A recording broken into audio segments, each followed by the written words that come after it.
beyond that. One thing I do is I send them a letter. We don't have meetings in Omaha. Some of our managers, there aren't any meetings, and there's no catechism or anything else. Once every 2 years, I send them a letter. This is it. Roughly one and a half pages or so. The only instruction they get from us. They don't send budgets to us. We don't care about those. Some of the companies use budgets, some don't use budgets. We adjust to them. Some of the managers I talk to a couple times a week because they like to talk frequently. Some of them I talk to literally once a year because they don't like to talk to me.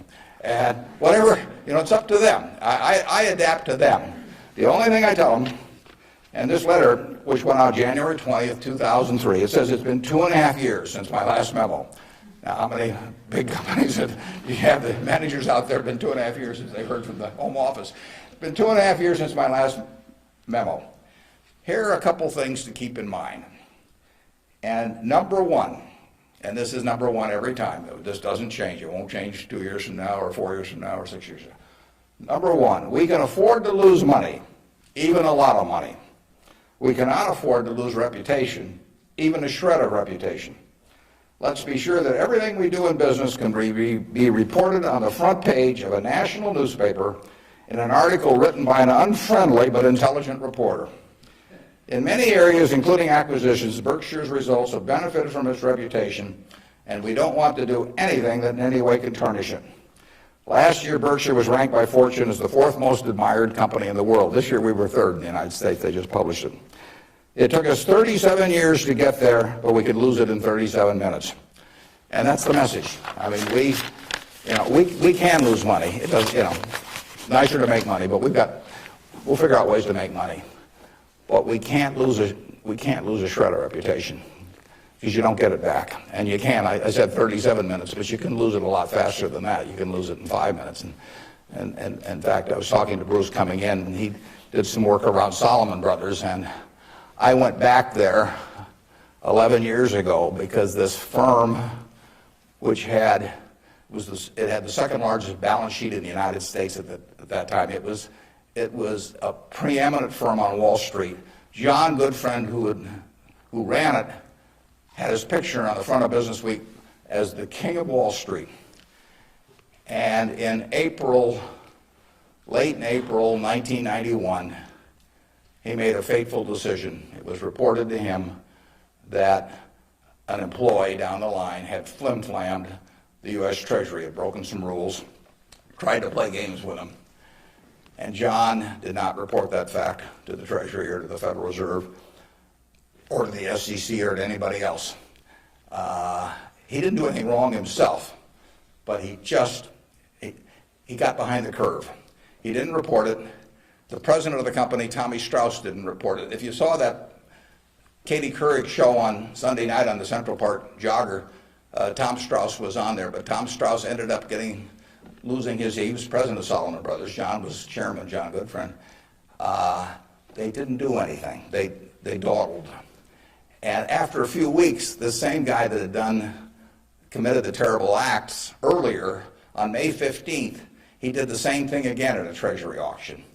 And now they were in this terrible pickle because they'd known about this on about April 28th, that this guy was a bad actor, and they hadn't done anything. And now on May 15th, he does the same thing again. And now if they go, they start feeling if they go and talk about it, the people will say, well, why weren't you in here before? So they just kept trying to shove it out of their mind and do other things. And it came within inches of destroying the firm. It destroyed their careers. I mean, John Goodfriend had spent 30 years in Wall Street and had a fine reputation. The king of Wall Street was brought down by one simple act of omission. All he had to do was pick up the phone. Jerry Corrigan was head of the New York Fed. He had to pick up the phone and say, Jerry, you won't believe this, but this crazy guy in our Treasury Department, a fellow named Mosier, has just done this thing, and I'm terribly embarrassed, and what can we do to make it right? I mean, and Jerry Corrigan, being Jerry Corrigan, would have turned red in the face and gotten very mad and issued a lot of language I couldn't repeat here, but in the end he would have said, thanks for calling and telling us about it immediately, and we'll slap a fine on you or do whatever is appropriate. And the next day, the firm would have gone on fine, but John Goodfriend actually, a perfectly okay guy, but he didn't act when it counted. And Tommy Strauss, who was number 2, the same way.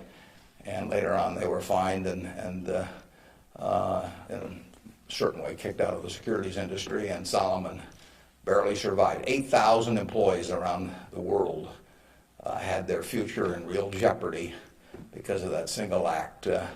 So just apply the newspaper test. That's what I tell our managers. I could have a 1,000-page book of ethics. I could have all kinds of rules and hundreds of, but in the end, just all you got to do is think about, do you really want what you're doing put on the front page of the paper tomorrow to be read by your parents, by your spouse, by your kids, by your neighbors, by your coworkers?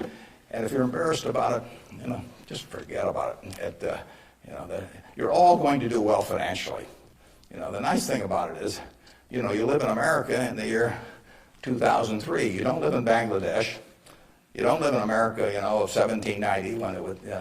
You live in a society which has a GDP of over 10 trillion, and you can just pick up the crumbs and you're going to do great. You've all got the qualities. It takes 3 qualities essentially to do well, and extremely well actually in this country. It takes intelligence, it takes energy, and it takes integrity. Now, everybody in this room has the requisite intelligence. You wouldn't be here if you didn't. I mean, it doesn't take 180 IQs, although I'm sure you all have those. But it takes reasonable intelligence. You're getting a great education.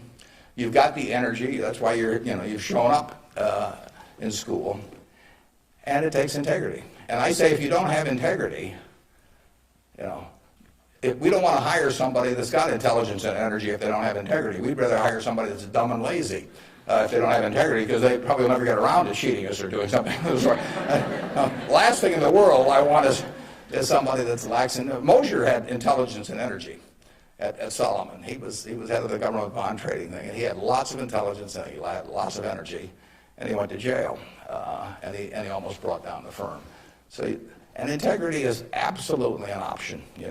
You may not be able to throw a football 60 yards, and you may not be able to run the 100 in 9.8. You may not be able to sink 3-pointers but you can choose where you stand on the integrity scale. You weren't born wired one way or the other. That is an absolute choice you make.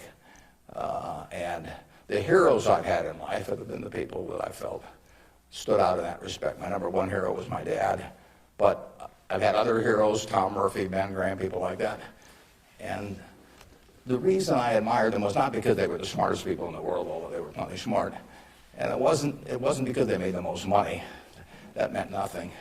It's really because I felt they were the classiest people that I ever met in my life. I mean, I saw them behave over year after year after year in a way that I could write their story on the front page of any newspaper, and even in an unfriendly tone, and I could not do anything that would embarrass them in the least. They behaved extraordinarily well.